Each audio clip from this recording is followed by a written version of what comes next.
All right, we have Bobby Blasey here. He's going to tell us a little bit about Center Street number 5. That's going to be coming out in January. So tell us a little bit about the beer.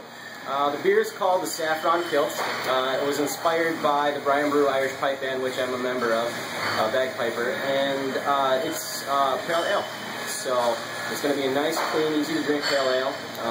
We are actually using a malt that they use to make Irish whiskey. So that'll be in there, which gives it a really good flavor to kind of complement with the hops flavors of the citrus and the spicy flavors that go along with it. Awesome, and then that beer will be out the first Friday in January. Yep. And it will be obviously out in kegs for draft in bars, restaurants, and then liquor stores, samplers, and again, 4-packs.